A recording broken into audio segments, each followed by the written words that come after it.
versículos 16 y 17 son considerados uno de los más grandes resúmenes escritos en la Biblia con respecto al Evangelio de Dios, con respecto al Evangelio que predica Jesucristo, con respecto al Evangelio que revela el amor de Dios, con respecto a este Evangelio que hace que nosotros nos convirtamos en hijos de Dios. Tiene un escondido misterios extraordinarios, pero que este versículo o estos dos versículos 16 y 17 son considerados uno de los más grandes resúmenes que la Biblia nos pone para, en pocas palabras, resumir, valga la redundancia, ¿verdad?, el conocimiento, el concepto de aquello que engloba la palabra Evangelio de Dios. Ahora, cuando hablamos de evangelio, no estamos hablando pues de un sistema filosófico, un sistema religioso. Lo que sí estamos hablando es de la manifestación divina de la salvación, que viene o proviene directamente del corazón de Dios. Esta manifestación divina procura nuestra salvación.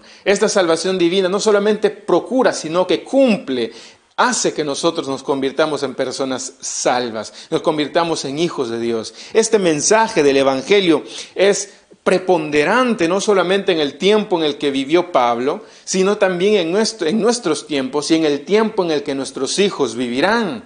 Porque recuerdan que en este mundo nosotros vivimos en medio de un ambiente hostil, en medio de persecución, en medio de tantas y tantas verdades que se empiezan a originar y levantar. Cuán importante es que nosotros nos sostengamos de la verdad de Dios para estar firmes y preparados cuando alguien venga y nos demande, por ejemplo, razón acerca de la esperanza que nosotros creemos, el cual es nuestra esperanza en Cristo Jesús. Alguien viene y nos dice, pero ¿por qué tú crees en Cristo? ¿Pero por qué tú crees en la existencia de Dios? Estas manifestaciones o estas predicaciones tienen el fin y el propósito de equiparnos para cuando estos tiempos empiecen a venir.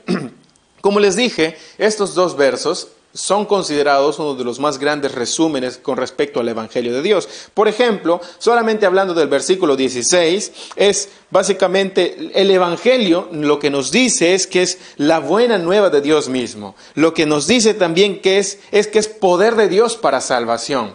Y lo que nos dice el verso 17 es que es la revelación de la justicia de Dios. Vamos a encontrarnos en el libro de Romanos que hay una extraordinaria forma en cómo la Biblia nos declara acerca de la justicia de Dios. Es decir, conociendo la justicia del hombre, conociendo, por ejemplo, lo que nosotros llamamos que es justo y lo que es justo, y lo que Dios sí nos revela a qué se refiere con su justicia. Por eso, el día de hoy vamos a centrar nuestra atención en el estudio de estos dos versículos. Y vamos por favor entonces de una buena vez, al libro de Romanos, capítulo 16 y versículo 17.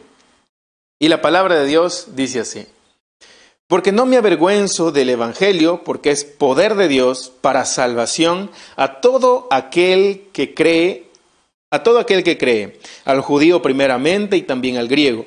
Porque en el Evangelio la justicia de Dios se revela por fe y para fe, como está escrito, mas el justo por la fe vivirá. Él empieza diciendo, porque no me avergüenzo del Evangelio.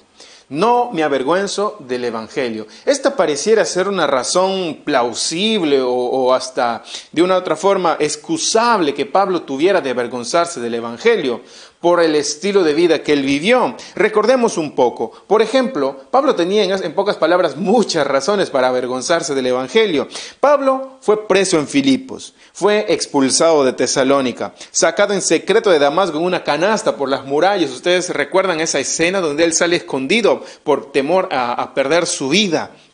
Es también amenazado de muerte en Berea, burlado en Atenas, considerado como tonto en Corinto, apedreado y dejado por muerto en la ciudad de Listra, acusado de blasfemia en Jerusalén y casi muere a golpes en este momento. ¿Por qué? A causa de defender un evangelio que para ese momento era pues radical, era revolucionario, estaba yendo en contra de la filosofía religiosa o de la filosofía y la religión que en ese entonces se creía con respecto a Dios. Se iba en contra de aquellos estatutos que los fariseos o los escribas habían levantado y habían puesto como el estandarte para que las personas puedan ser llamados hijos de Dios. Ellos habían estipulado sus normas, sus reglamentos, que estaban, en pocas palabras, muy lejanos al corazón de Dios. pero que esta era la realidad. Y el Evangelio venía y sacudía todo aquel sistema que se había levantado en ese entonces. Y ¿sabes una cosa? El Evangelio sigue sacudiendo sistemas que en estos días se levantan, sistemas que van en pos de la obra del hombre. Por ejemplo, para que nosotros nos ganemos un lugar en el corazón de Dios, pues tienes que obrar de esta manera, ser bueno y benevolente. Y lo que viene Dios con su evangelio es a decirnos que nosotros podemos ser llamados hijos de Dios únicamente a través de la persona de Jesucristo. Esto es literalmente algo muy radical. Cuando Él dice, no me avergüenzo del evangelio, equivale a lo que en nuestros tiempos equivale a decir, pues no me avergüenzo en decir que soy cristiano. Porque el decir que soy cristiano implica que yo creo en Jesucristo, que yo creo en la vida, muerte, pasión, resurrección de nuestro Señor Jesucristo, ¿verdad? Creemos en que nosotros somos salvos a través de Él, creemos en toda la manifestación pública acerca de la persona de Cristo, lo que hace con nosotros, la forma en cómo nos redime. Por eso es que si contextualizamos esa palabra, Pablo está diciendo, pues no me avergüenzo en decir que yo soy un cristiano. No me avergüenzo en predicar de Cristo, no me avergüenzo en decir que soy un hijo de Dios. Esto es algo notable en la vida de Pablo, porque literalmente la cruz llevaba el alma de Pablo, como dice por ejemplo en Gálatas capítulo 6 versículo 14, dice, pero lejos esté de mí gloriarme, sino en la cruz de nuestro Señor Jesucristo, porque en el mundo me es crucificado a mí y yo al mundo. Es decir, aquello que los romanos tenían pues por una especie de lo más vil y lo más menesteroso, en lo más bajo de las categorías que una persona muera crucificada, pues era signo de vergüenza. Esta persona pues ni siquiera sería considerado un ser humano por el pecado, la maldad que existe en este hombre para ser considerado digno de morir en una cruz. Y Pablo lo que nos está diciendo aquí es, lejos esté de mí gloriarme, sino en la cruz de nuestro Señor Jesucristo, porque Él comprende que Él no fue a la cruz a causa de su maldad, sino fue a la cruz a causa de su amor profundo por la humanidad. Mira lo que dice en Lucas capítulo 12, versículo 8. Os digo que todo aquel que me confesare delante de los hombres, también el Hijo del Hombre le confesará delante de los ángeles de Dios. Mas el que me negare delante de los hombres será negado delante de los ángeles de Dios. Esta palabra que acabamos de leer refuerza justamente el sentido, la intrepidez, el espíritu, la gallardía que tiene Pablo en decir no me avergüenzo del evangelio, porque es poder de Dios, más que de repente ser, o si quisiéramos encontrar otra razón por la que no avergonzarme, es la que nos da Dios acá. Si nosotros le negamos a Dios delante de los hombres, Él también nos negará a nosotros. ¿Quién se atreve a negar de aquello que ama? Como les puse el ejemplo anteriormente, ¿verdad? Yo amo a mi esposa, es imposible para mí que yo me presente ante alguien y me pregunten ¿quién es tu esposa? No tengo esposa, no tengo esposa. Es imposible para mí porque amo con todo mi corazón a mi esposa y si me conocen a mí, pues deberían conocerla también a ella. De la misma forma, Pablo lo que está diciendo es, yo estoy tan ligado a Dios, tan ligado a su evangelio, que si tú me conoces a mí, pues vas a tener que conocer también el evangelio de Cristo. Porque estamos tan ligados, es imposible que de mí saliera esta palabra de vergüenza o proclamar lo que yo estoy amando. Por eso, si todo aquel dice que me confesare delante de los hombres, también el Hijo del Hombre confesará delante de los ángeles de Dios. Mas el que negare delante de los hombres será negado delante de los ángeles de Dios. A veces nosotros, no sé por qué razón, nos avergonzamos de nuestra identidad cristiana. Algunos estamos en el trabajo o en los quehaceres que nosotros tenemos y decimos, sí, pero tú pareces raro, ¿no? O sea, ¿quién eres tú? ¿Tú eres cristiano? ¿Tú amas a Dios? No, ¿cómo crees? No. Negamos nuestra identidad. Es más, el resto nota nuestra identidad de ser hijos de Dios, pero nosotros lo negamos. Nosotros como que lo apaciguamos, como que no intentamos meternos en ese asunto porque no quiero perder amigos, no quiero entablar ese tipo de conversaciones. Esa debería ser nuestra intención, empezar a abrir campo, empezar a abrir camino para que las personas conozcan que nosotros somos cristianos y vamos a predicarles del amor de Cristo. El mundo lo que hace del evangelio es calificarlo como locura, como escandaloso. Por ejemplo, los griegos creían que el evangelio pues era una locura. Los judíos creían que era escandaloso porque iba en contra de aquello de lo que ellos habían establecido. Por ejemplo, 1 Corintios capítulo 1, versículos del 22 al 23, dice: porque los judíos piden señales y los griegos buscan sabiduría.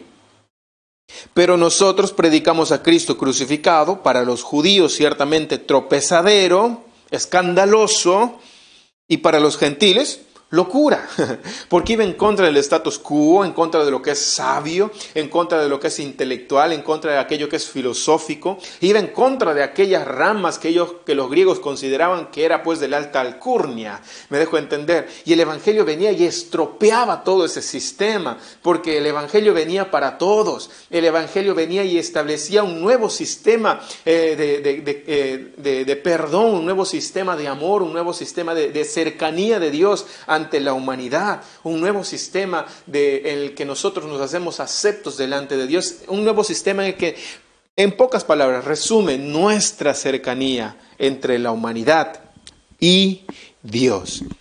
¿Por qué las personas se avergüenzan del Evangelio? Ya dije hace un momento. Yo creo que las personas se avergüenzan del Evangelio principalmente por dos razones. La primera razón es por la vergüenza intelectual. Los cristianos se avergüenzan del Evangelio, o las personas se avergüenzan del Evangelio por una especie de razón intelectual, la vergüenza intelectual. La otra razón es la vergüenza social. Cuando hablamos acerca de la vergüenza intelectual, tiene que ver con que nosotros estamos creyendo que el Evangelio de Cristo, el cristianismo como tal, toda su base de conocimiento, sus razones, todas sus verdades, sus estipendios, sus estipulados, sus leyes morales, todo aquello que abarca el Evangelio, creemos que no está a la altura intelectual o filosófica de aquellos grandes eruditos, hombres y mujeres, pues, que sacudieron el mundo con aquellos pensamientos, ¿verdad?, que repercutían con el corazón, con el alma, con la trascendencia, con lo intelectual, ¿verdad?, con las verdades, con la naturaleza del hombre. Creemos que el Evangelio de Cristo no está a la altura como para que pueda competir con ella. ¿Sabes una cosa? El Evangelio no solamente compite, es más, ni siquiera tiene la intención de competir. El Evangelio a sí mismo se pone por encima de todos estos pensamientos e intelectualidades filosóficas y pensamientos que el hombre tiene. Se pone por encima. Y si nosotros creemos que el Evangelio no está a la altura del intelectualismo, de la filosofía, en realidad creo que las personas que creen esto son aquellos que no comprenden o no entienden la envergadura del Evangelio de Cristo, o no se han puesto a pensar y estudiarlo con sensatez o seriamente el Evangelio de Cristo. En cuanto a la filosofía, por ejemplo, y en cuanto al pensamiento intelectual, miremos lo que la Biblia nos dice y cómo se posiciona por sobre todos cuando quisiéramos nosotros analizarlo desde el punto de vista filosófico y aún intelectual. Mira lo que dice la Biblia en 1 Corintios. Vamos a leer una serie de versículos bíblicos, vamos a ir en corrido y simplemente para tratar de explicar esta idea. 1 Corintios 1:25. Si tienes un lápiz y un papel, anótalo, porque vamos a hacerlo rápido. 1 Corintios 1:25 dice: porque la necedad de Dios es más sabia que los hombres, y la debilidad de Dios es mucho más fuerte que la de los hombres. Si tú crees que Dios tiene un punto o un atismo de debilidad, eso que tú llamas debilidad es mucho más fuerte, es mucho más poderoso inclusive que cualquier fortaleza que el hombre tenga. 1 Corintios 1:30. Mas por obra suya estáis vosotros en Cristo Jesús, el cual se hizo para nosotros sabiduría de Dios y justificación y santificación y redención. Los hombres buscan el placer, los hombres buscan su identidad, el rumbo de su vida, la verdad que ellos deben de seguir en pensamientos de hombres, pero lo que la Biblia nos dice es que nosotros estamos orientados a la persona de Cristo. Romanos 11:33-34. Oh, profundidades de las riquezas y de la sabiduría, y inescrutables sus caminos, y del conocimiento de Dios, cuán insondables son sus juicios e inescrutables sus caminos. Verso 34, pues, ¿quién ha conocido la mente del Señor? ¿O quién llegó a ser su consejero? 1 Corintios 3, 18, 20. Nadie se engañe a sí mismo. Si alguno de vosotros se cree sabio según este mundo, hágase necio a fin de llegar a ser sabio. Porque la sabiduría de este mundo, dice, es necedad ante Dios, pues escrito está: Él es el que prende a los sabios en su propia astucia, y también el Señor conoce los razonamientos de los sabios, los cuales son inútiles. Santiago 3:17 dice, pero la sabiduría de lo alto es primeramente pura, después pacífica, amable, condescendiente, llena de misericordia y de buenos frutos, sin vacilación, sin hipocresía. Isaías 40:28, ¿acaso no lo sabes? ¿Es que no lo has oído? El Dios eterno, el Señor, el creador de los confines de la tierra, no se fatiga ni se cansa, su entendimiento es inescrutable. Si crees tú que estás en una posición de vergüenza intelectual por el Evangelio de Cristo, lea estos versículos. Estos solamente son unos pincelazos de lo que la Biblia nos declara acerca de esto. Muchas personas se creen expertos en el amor, ¿verdad? Ellos los toman como eruditos y sabios del amor, pero cuando vamos a la Biblia entendemos el verdadero concepto del amor. Muchas personas se toman los eruditos de la sabiduría y de la inteligencia, de la antropología y tantos estudios, pero cuando vamos a la Biblia encontramos el verdadero sentido de la humanidad. La antropología estudiado desde el corazón de la Biblia misma, es decir, del corazón mismo de Dios, cómo nos podemos conocer a nosotros, quiénes somos, de dónde venimos, cuál es nuestra identidad, por qué es que nosotros de repente nos quebrantamos cuando vemos maldad, cuando vemos injusticia, y aun cuando vemos injusticia, por qué aún nosotros somos participantes en esa injusticia. Todas estas cosas nosotros podemos conocer, es decir, la antropología conocida desde el corazón de Dios. Porque a veces nosotros deambulamos en diferentes conceptos que el mundo nos da y cavilan y están vacilando en diferentes conceptos y significados y nos perdemos en ese rumbo. Pero cuando venimos a los pies de Cristo, cuando venimos a la Biblia, Él nos orienta la manera correcta que debemos de aprender. La otra vergüenza que les mencioné es la vergüenza social. Eso tiene que ver, pues voy a ser rechazado, mis amigos se van a burlar de mí. Mis profesores van a decir pues que soy un ignorante, mis maestros dirán que estoy perdiendo mi tiempo. La persecución, la vergüenza social, tiene que ver con la relación con los demás. No voy a ser atendido, no voy a ser aceptado, voy a ser vituperado. Si esa es la razón por la que te avergüenzas del Evangelio, quiero declararte también unos versículos bíblicos que estoy seguro te van a ayudar. Segunda de Timoteo capítulo 1 versículos del 7 al 8. Porque no nos ha dado Dios un espíritu de cobardía, sino de poder, de amor y de dominio propio. Por tanto, no te avergüences del testimonio de nuestro Señor, ni de mí, dice, prisionero suyo, sino participa conmigo en las aflicciones por el Evangelio, según el poder de Dios, quien nos ha salvado y nos ha llamado con un llamamiento santo, no según nuestras obras, sino según su propósito y según la gracia que nos fue dada en Cristo Jesús desde la eternidad. Pablo dice, pues no te avergüences del Evangelio, porque Él no nos ha dado un espíritu de cobardía, sino de poder, de amor y de dominio propio. Por amor es que yo no me avergüenzo de Cristo, por amor a las personas, por amor a ellos es que no me avergüenzo de Jesucristo. Por eso Él nos ha dado, dice, no nos ha dado un espíritu de cobardía, sino de poder, de amor y de dominio propio. Nuestra naturaleza humana intenta de repente avergonzarse del Evangelio de Cristo, pero Él dice, la Biblia, que nos ha dado dominio propio aún para esta naturaleza caída, pues no se ponga por encima mío, sino que yo, con el dominio propio que el Señor me da a través del poder de su Espíritu Santo, pues yo diga, no, yo me niego a esta naturaleza caída que intenta avergonzarse del Evangelio y decido rehusarme a ella y digo, pues sí, soy cristiano, amo a Cristo con todo mi corazón, todo lo que yo hago testifica del amor de Cristo. ¿Ves la vida de Pablo? Su saludo testificaba del amor de Cristo, su bienvenida testificaba del amor de Cristo, su estilo de vida testificaba del amor de Cristo, su forma de trabajo testificaba del amor de Cristo, la forma en cómo Él cuidaba a los suyos, sus ovejas, testificaba del amor de Cristo, toda su vida testificaba del amor de Cristo. Y con eso no estoy elevando a Pablo a un nivel de perfección, vaya que era un ser humano, pero en las debilidades y todas las luchas que Él tuvo que atravesar, Él nos dice a nosotros, no nos avergoncemos del Evangelio, no nos avergoncemos del evangelio. Primera de Pedro, capítulo 4, verso 14, dice: si sois vituperados por el nombre de Cristo, si son burlados, si son tenidos en poco por el amor de Cristo, dice: dichosos sois. No es que pobrecito, hoy qué pena me das. No, dichosos sois, dice, pues el Espíritu de gloria y de Dios reposa sobre vosotros. Ciertamente por ellos, dice, Él es blasfemado, pero por vosotros es glorificado. ¿Qué prefieres tú? ¿Estar en el grupo de aquellos que blasfeman a Dios o estar en el grupo de aquellos que glorifican a Dios? Ellos se van a burlar de ti, te dirán tantas y tantas cosas, pero pobrecito tú. No dice eso, sino dichoso. Eres un hombre dichoso.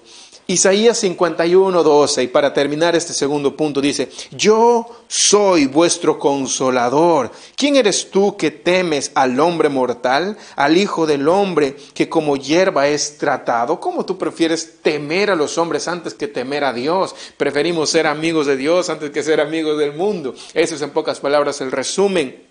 Él dice: yo soy vuestro consolador. Es decir, Dios mismo es nuestro consolador. Él es quien nos consuela. Él es el quien nos llena todo lo que necesitamos. Cuando estamos con ausencia de algo, estamos desconsolados, fatigados, estamos vacíos. Pero Él es el consolador, el que viene y nos consuela, el que nos llena, el que nos redarguye, el que nos redime, el que suple todas nuestras necesidades. Y dice, ¿no? Porque no me avergüenzo del Evangelio, porque es poder de Dios para salvación a todo aquel que cree, al judío primeramente y también al griego. Esta es la segunda parte del versículo 16. Ahora, la palabra poder que nosotros leemos aquí, porque es poder de Dios, viene del griego dunamis, que significa en nuestro lenguaje castellano, en nuestro idioma castellano, lo que significa es dinamita.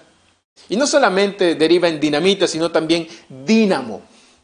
Una dinamita es una explosión y se termina ahí, ¿verdad? Esa energía explota y se acaba. Pero un dínamo es energía continua, ¿verdad? Es una energía que no termina. El dínamo está constantemente llenando de energía. En pocas palabras, si usamos estas dos terminologías, entendemos que el poder, el dunamis que nos dice acá, es una explosión continua. Está todo el tiempo trayendo poder a nosotros, trayendo poder a nuestras vidas. Dice, es poder de Dios para salvación a todo aquel que cree. ¿Quién ha creído? ¿Tú has creído? Entonces tú tienes ese poder en ti, ese poder que procuró tu salvación, ese poder que te sacó de las tinieblas a la luz, ese poder que te redimió, ese poder que te trae de la oscuridad, de las tinieblas a su luz admirable. Ese es el poder, el dunamis de Dios. Es poderoso porque Dios mismo habla en el mensaje. Cuando nosotros predicamos el mensaje de Cristo, es Dios mismo quien está hablando a través de nuestras bocas. ¿No lo crees? Mira lo que dice en 2 Corintios 5, 20. Dice, así que somos embajadores en nombre de Cristo, como si Dios rogase por medio de nosotros. Os rogamos en el nombre de Cristo, reconciliaos con Dios. Es como si Dios mismo estuviera hablando, en pocas palabras, a través de ti. ¿Sabes una cosa? Dios podría eliminarnos de la faz de la tierra a causa de nuestra maldad. Alguien me dijo esto, ¿no? ¿Por qué si Dios es tan bueno permite tanta maldad en el mundo? ¿Por qué si Dios es tan bueno mira cómo existen tantas muertes, persecuciones, tantos hombres asesinos? ¿Por qué si Dios es tan bueno? La otra contraparte es, ¿cómo es posible que en medio de tanta maldad Dios aún permita mantenernos con vida? ¿Cómo es posible que exista un Dios tan amoroso, viendo a la humanidad tan malvada y tan perversa, aún extiende su gracia y su amor y nos mantiene con vida? ¿Por qué no nos extermina si nosotros somos tan malos? Pero esta es la contraparte. Las personas están, ¿por qué si tú eres tan malo, permites y tantas cosas? Lo otro es, ¿por qué si somos tan malos? ¿Por qué Dios no nos arranca de la tierra de una vez por todas? Él tiene el poder y la autoridad para sacarnos, para extinguirnos de este mundo. Lo puede hacer. Pero su amor, su infinito amor es tan grande que Él prefiere salvarnos. Eso es lo que nos está dando, mostrándonos ante la palestra, es una de las cualidades distintivas de Dios, que Dios es amor, que Él está tan lleno de compasión, tan lleno de gracia y misericordia, que Él no ve la maldad nuestra en el sentido para liquidarnos en el momento, sino que Él extiende su gracia y Él ve la maldad del hombre y aún así Él decide extender su gracia y su misericordia y nos mantiene con vida. La Biblia nos dice que Dios es un Dios justo. Pero hay una garantía que el Señor nos da y nos dice en su palabra, que a través de la persona de Cristo nosotros seremos justificados, seremos redimidos, seremos pues llevados a un lugar que no merecemos, pero por gracia de Dios estamos allí y por misericordia nos libra de la condenación para llevarnos al lugar que no merecemos. Por eso es que nosotros estamos leyendo acá esto, ¿verdad? Y dice, porque es poder de Dios para salvación. Este dunamis que se lee acá, el poder de Dios, el dunamis, la dinamita, el dínamo, el poder continuo que nunca se termina, ¿para qué es? Es para nuestra salvación, para que tú y yo podamos ser salvos. Y lo que es la salvación, en pocas palabras, es la esperanza. La salvación es la esperanza del mundo. La esperanza que el mundo tiene es la salvación que proviene de Dios. Esa es nuestra esperanza. Esa es nuestra esperanza. Nunca te olvides de eso. La salvación que proviene de Dios es la esperanza del mundo. Es aquello al cual el mundo debería de sujetarse, correr, porque es su única esperanza, su única alternativa. Hablemos un poco acerca de la salvación. La salvación procede y es únicamente de Dios. Empezamos de ahí. La salvación procede y es únicamente de Dios. Miren lo que dice en Salmos 3:8. La salvación es de Jehová. Así como tú cuando compras un componente, un artefacto que dice Made in China, Made in Taiwán, Made in Perú, ¿verdad? La salvación es Made in God, Made in Dios. Es Dios quien ha propiciado, la salvación es de Dios, es de Él. Dice, la salvación es de Jehová, sobre tu pueblo sea tu bendición, dice la Biblia. Puedes leer eso también en Jonás 2:9, se lo dejo para que tú lo leas en casa. Lo segundo que podemos aprender con respecto a la salvación es que Dios tiene el propósito de salvar. Uno de los grandes deseos que Dios tiene es salvarnos. Segunda de Timoteo capítulo 1 versículo 9 dice, quien nos salvó y llamó con llamamiento santo. Quien nos salvó y nos llamó con llamamiento santo, no conforme a nuestras obras, sino según el propósito suyo y la gracia que nos fue dada en Cristo Jesús antes de los tiempos de los siglos. Es decir, antes de los tiempos de los siglos, antes de que todo empiece a transcurrir, ya Dios había tenido el propósito de salvarnos. Ya Dios conocía la maldad del hombre. Él sabía en los malos pasos que íbamos nosotros a llegar. Él sabía que el antiguo pacto, la antigua ley no iba a ser suficiente para que los hombres puedan ser salvos a través de eso. Y es por eso que Él propició, Él tuvo el propósito de nuestra salvación aún antes siquiera de que nosotros existiéramos. Lo tercero que podemos aprender con respecto a la salvación es que Dios lo ejecuta en el tiempo planificado. Dios había establecido toda la largura de los tiempos y para decir, en ese tiempo sucede esto, en ese tiempo aquello. Y cada cosa que pasaba estaba viniendo como una especie de puntos exclusivos para propiciar nuestra salvación. Todas aquellos sucesos que en la Biblia relatan la historia sirvieron para dar paso a la salvación, para dar paso a la venida del Hijo de Dios, Jesucristo de Nazaret. Gálatas capítulo 4, versículo 4 dice, pero cuando vino el cumplimiento del tiempo, Dios envió a su Hijo, nacido de mujer y nacido bajo la ley. Es decir, ya Dios le había planificado. Es por eso que creemos que toda la ley y los profetas estaban ya profetizando acerca de la venida de Cristo. Dios lo había planificado de esta manera. En un punto de la historia Él lo había establecido, para que por boca de los profetas y desde este lugar hasta vislumbrar en ese punto de la historia, nosotros nos demos con la sorpresa de que efectivamente sí, Dios lo había planificado. Mira cómo declararon acerca de Cristo, mira cómo declararon que iba a morir y todo sucedió tal cual Dios lo había planificado. Lo cuarto que podemos aprender con respecto a la salvación es que Dios es quien llama a la salvación.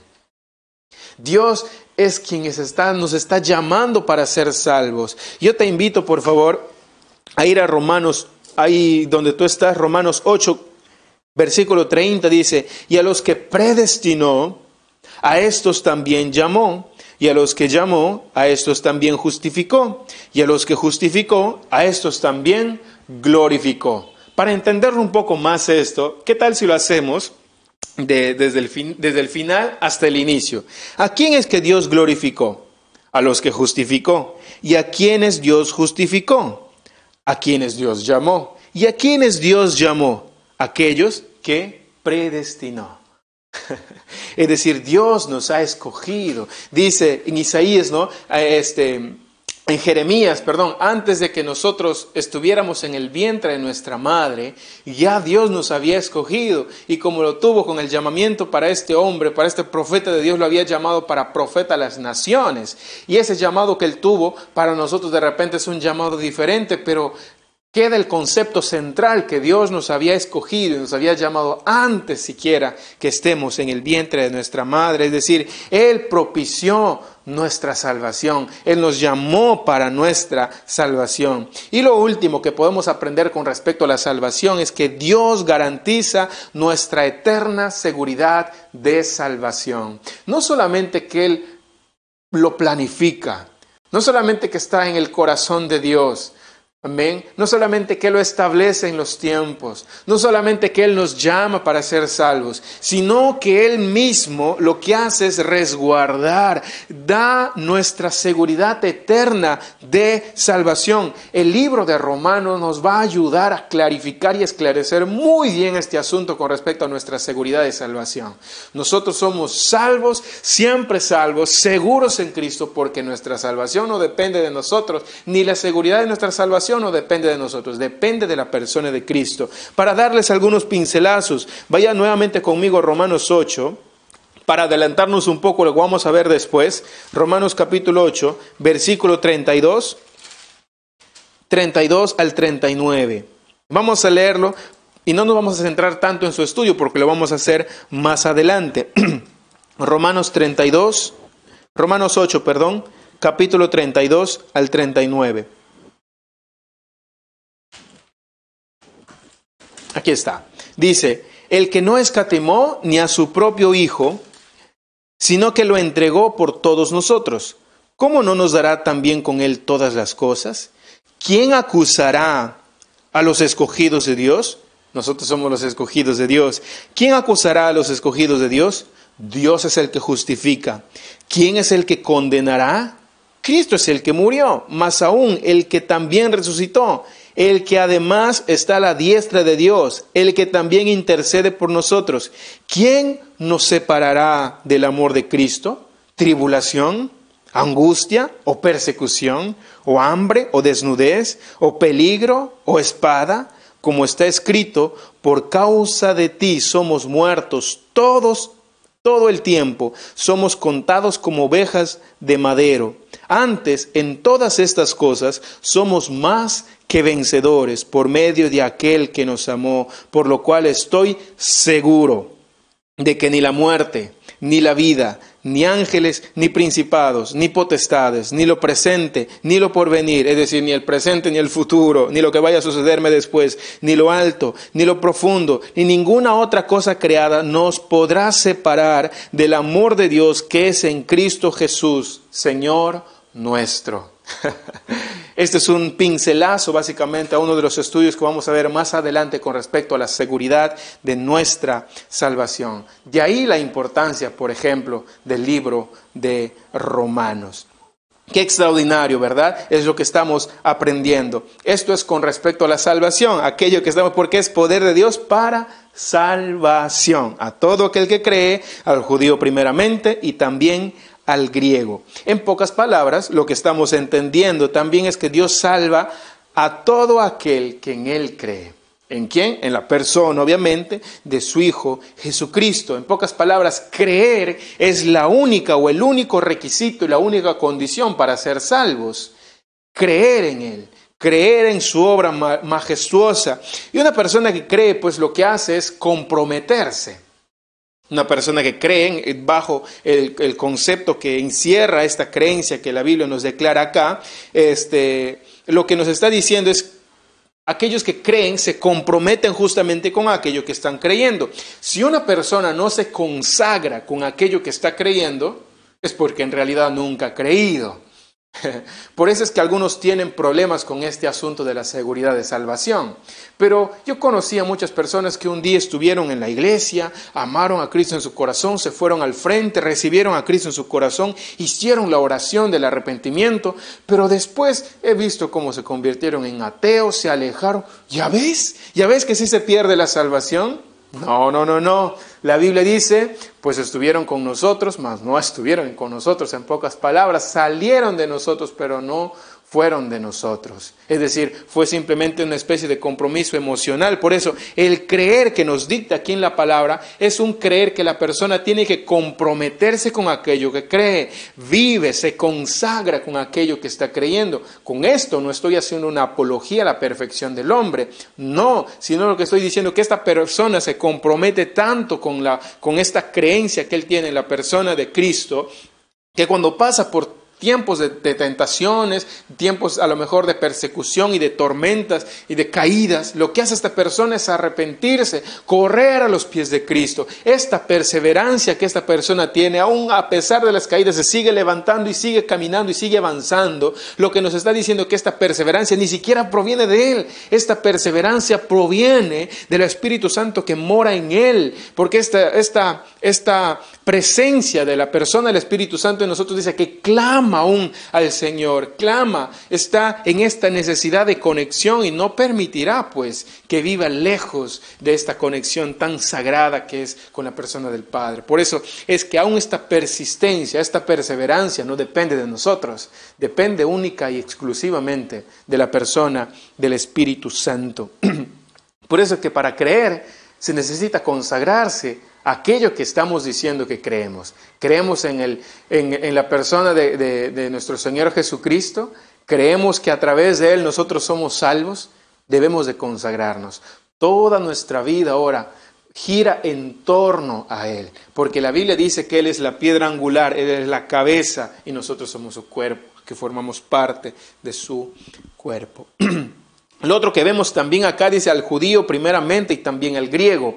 No estamos nosotros encontrándonos aquí con una especie de favoritismo. La palabra primeramente no está haciendo una alusión a favoritismo. Algunas personas usan este versículo bíblico para decir, así como al judío primeramente porque ellos se consagraban, y como yo me consagro, entonces yo soy el favorito de Dios y Él sí a mí me escucha, a mí me obedece, a mí sí. No. Es una tergiversación, o estamos tergiversando el principio que esconde este versículo bíblico. Cuando dice primeramente y habla acerca de los judíos y también de los griegos, lo que nos está diciendo es que Dios no hace acepción de personas. Él salva a todas las nacionalidades, a todas las personas. Y cuando dice primeramente, lo que básicamente no significa favoritismo, sino que ellos fueron los primeros en el tiempo. Cuando nosotros estudiamos la Biblia, vamos a ver que en el tiempo, como se sucedieron las cosas, fueron los judíos primeramente, a raíz de sus discípulos, ¿verdad? Los apóstoles que se levantaron, la forma en cómo Dios usó a los profetas, la forma en cómo los profetas fueron usados para transmitir el mensaje de Jesucristo, ¿verdad? Cómo llegó a voces del cumplimiento ya de las profecías cuando vino Cristo y anduvo en esta tierra. ¿Quiénes fueron los primeros que escucharon? Fueron los judíos. ¿Quiénes fueron los primeros que se arrepintieron? Fueron algunos de los judíos. Y de esta forma, cuando los judíos fueron usados, a partir de ahí fue la propagación del evangelio de Cristo, aún para los gentiles como tú y como yo. Por eso cuando dice primeramente no significa favoritismo, significa primeros en el tiempo. Pero la salvación es para todos. Haciendo un breve resumen de este versículo 16 que acabamos de leer, es que en el pasado la salvación libraba, o haciendo una especie de catarsis, o una especie de análisis con respecto a la salvación. La salvación lo que hacía en el pasado es que libraba de la pena del pecado. Nos libraba de la pena del pecado, es lo que hacía la salvación en el pasado. Por eso es que había un sinnúmero de sacrificios. Lo que hacía básicamente eso, librar la pena del pecado. Pero mientras empezaba nuevamente, otra vez tenías que más adelante hacer otro sacrificio para que la pena del pecado que has cometido de aquí en adelante siga. Y algunos siguen bajo ese tipo de sistemas. Es muy peligroso. En el presente, la salvación lo que hace es librarnos del poder del pecado. Antes lo que hacía era librarnos de la pena del pecado. Lo que hace ahora la salvación es librarnos del poder del pecado. Por eso el pecado ya no tiene poder sobre nosotros. ¿Qué poder tenía el pecado? Tanto poder tenía sobre las personas que los mataba, los condenaba a muerte. La Biblia dice porque la paga del pecado es muerte. Eso es lo que hace, el poder que tiene el pecado sobre el ser humano es matarlo, es liquidarlo, es condenarlo a muerte. Por eso es que sobre los cristianos ya no está el poder del pecado. ¿Qué poder tenía? El poder de matarnos, de liquidarnos. Ese pecado ya no tiene ese poder sobre nosotros, ya no lo tiene. Está desactivado el poder del pecado. Con eso no estoy diciendo que ya nosotros... con eso no estoy diciendo que nosotros somos personas perfectas y que no pecamos. Levante la mano aquella persona que no ha pecado. Seguimos nosotros pecando, pero no nos gloriamos con el pecado. ¿Qué sucede cuando pecamos? Hay una especie de contristamiento, ¿verdad? En nuestro espíritu, estamos insatisfechos. Buscamos correr a Dios para arrepentirnos y pedir perdón y que Él nos redima. Algunos pensamientos que vienen a nuestra mente, algunos deseos en nuestro corazón, algunas veces que nos enojamos y nos malhumoramos y a veces decimos palabras que ofendemos y después nos arrepentimos. Pero este pecado ya no tiene poder sobre nosotros como para condenarnos a la muerte, ya no lo tiene, porque la salvación lo que ha hecho es desactivar, desarticular el poder del pecado sobre cada creyente. Eso es lo que ha hecho. ¿Y qué hará en el futuro la salvación? Lo que hará en el futuro es que nos va a librar de la presencia del pecado.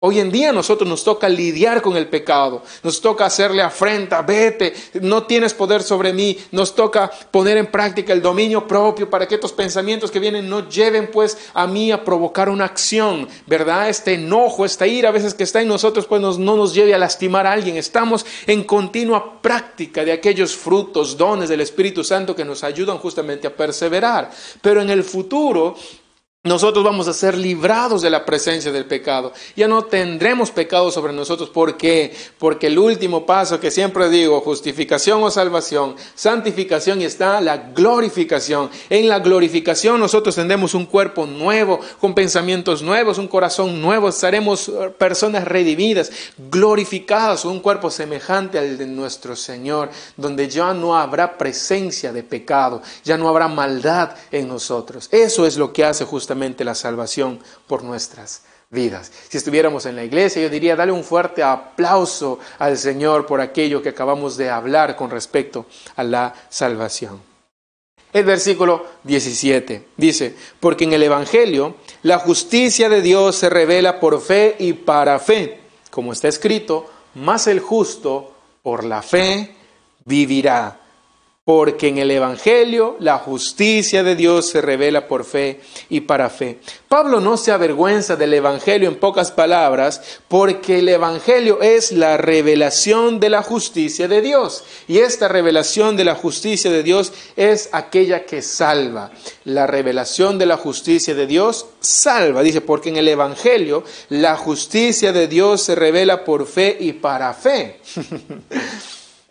Ahí está revelada, en el Evangelio está revelada la justicia de Dios. Y en este mensaje, lo que básicamente nos está diciendo es que nos está conduciendo a la salvación en una experiencia de fe.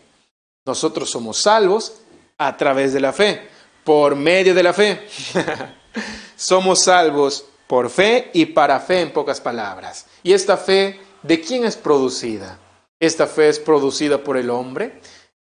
Recuerda que la Biblia dice que parte de los frutos del Espíritu Santo es la fe, ¿verdad? Parte de los frutos del Espíritu Santo es la fe. En pocas palabras, la fe generada o establecida en el corazón del hombre por medio del Espíritu Santo. Esta fe que es abierta, que es activada a través del poder del Espíritu Santo. Por eso es que aún nuestra devoción a Dios, ¿cómo es el proceso de nuestra salvación? Miremos de esta manera.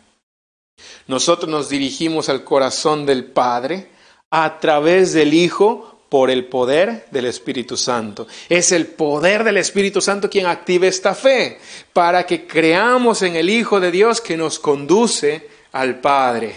Amén. Es el poder del Espíritu Santo quien activa esta fe, y esta fe que hace necesaria o que sirve para que yo crea en el Hijo de Dios, y al creer en el Hijo de Dios yo estoy acercándome y tengo esta relación con el Padre. Efesios capítulo 2 versículo 8-9 dice así: porque por gracia sois salvos por medio de la fe, y esto no de vosotros. ¿Cuál no es de nosotros? La fe. Porque por gracia sois salvos por medio de la fe. Todo, gracia, fe. Esto, todo esto. Y esto no de vosotros, pues es don de Dios. Dios te lo ha dado. Él te lo ha regalado. Él ha activado en ti. No por obras, para que nadie se gloríe.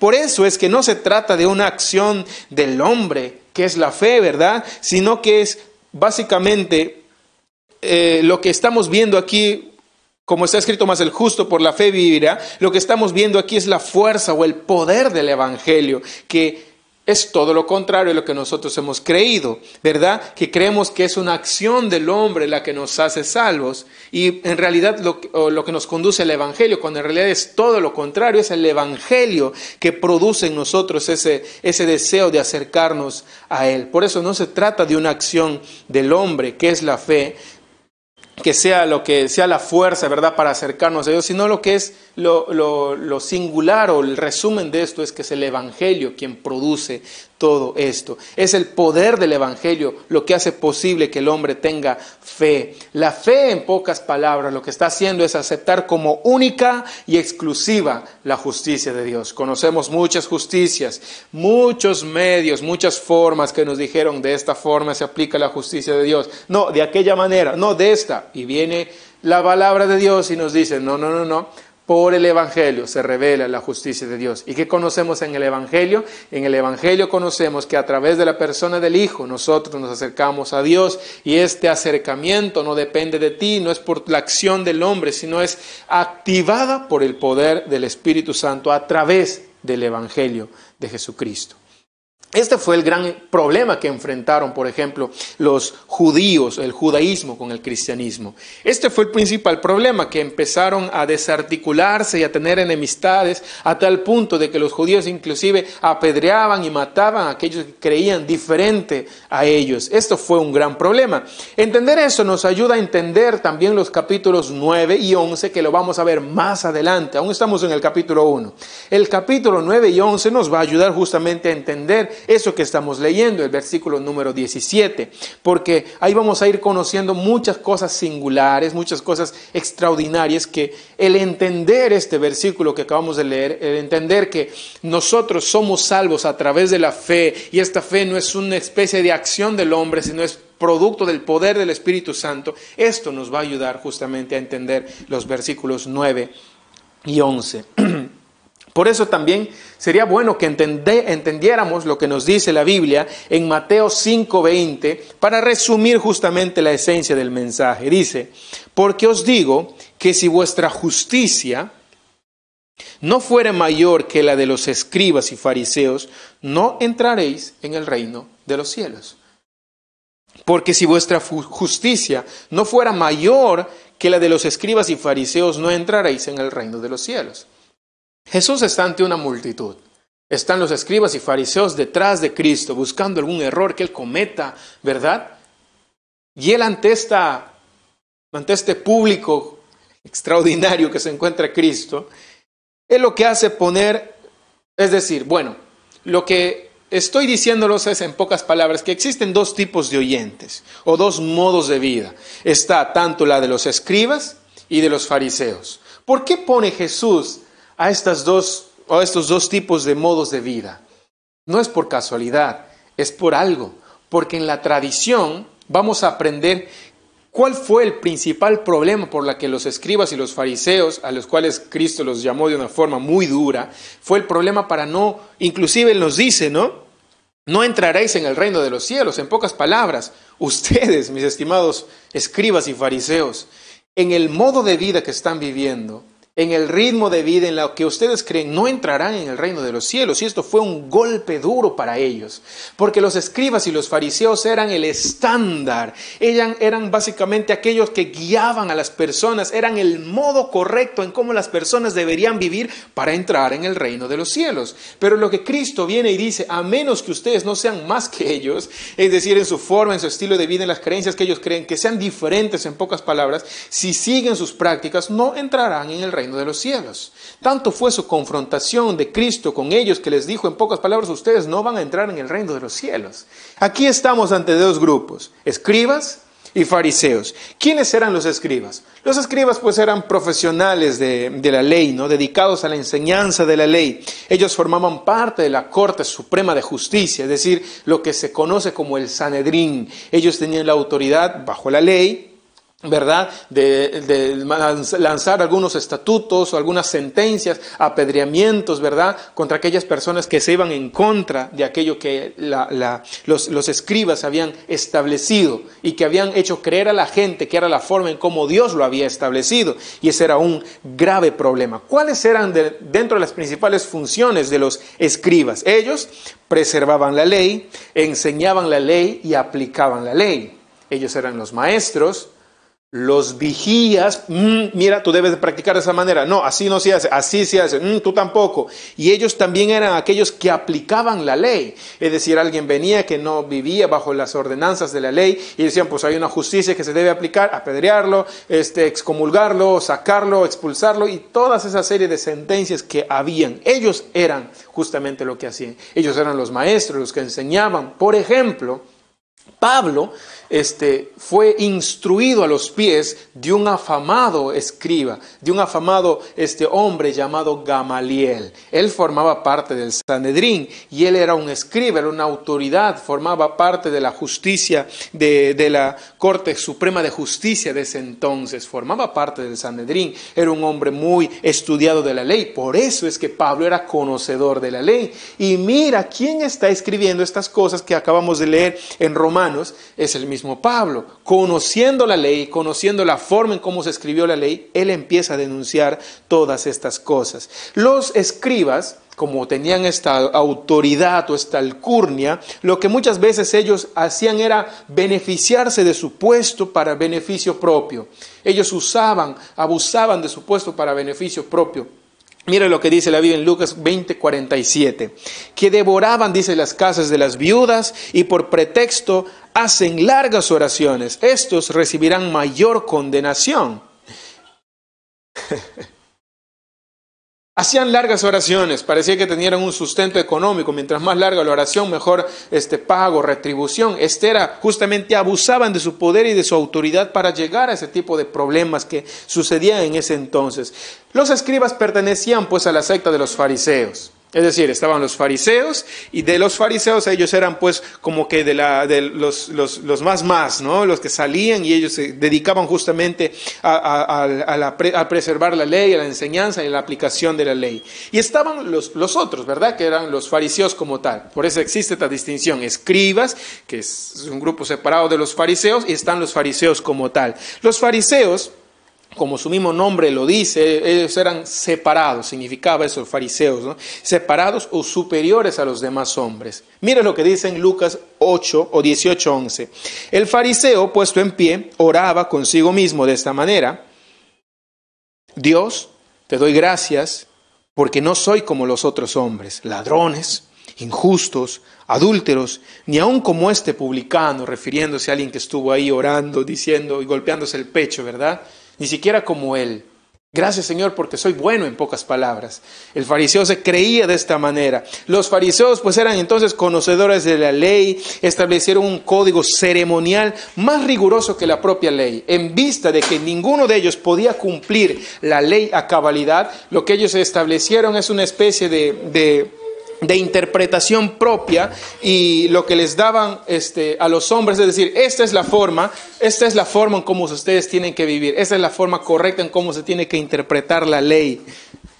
como no podían ellos alcanzar lo que la ley requería, ellos establecieron un nuevo sistema para evitar estas demandas, sustituyéndolas por sus propias normas. Sus propias normas. Establecieron sus propias normas y dijeron, esta es la norma que se debe de seguir, normas de comida y tantas cosas que son extrabíblicas inclusive, que ni siquiera están dentro de la ley. Ellos la usaron y la hicieron, pero que de tal modo que ellos sí puedan cumplirlo, pero los demás no. Por ejemplo, la ciudadanía.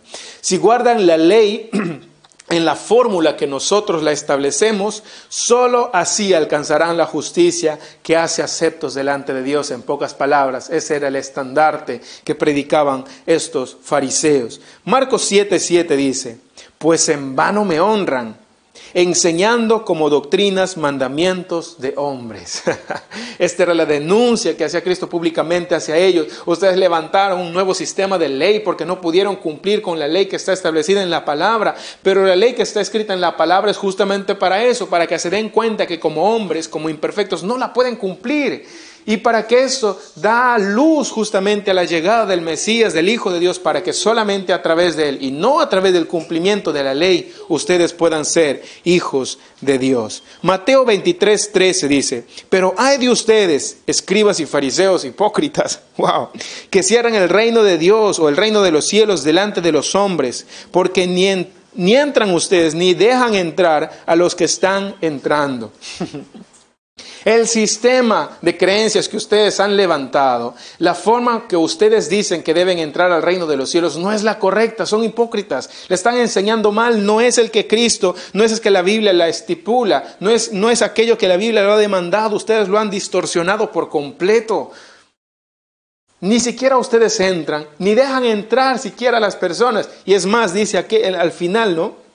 Ni dejan entrar a los que están entrando. Es decir, hay muchas personas, sí, que han recibido el Evangelio ni siquiera por el sistema de creencias que ustedes tienen, sino por aquello que yo estoy empezando a predicar, y esa es la persona de Cristo. Porque ellos empezaron a denunciar, los fariseos empezaron a denunciar, mira, tus discípulos no guardan el sábado, tus discípulos están haciendo esto, mira que esto y aquello, tus discípulos no están ayunando.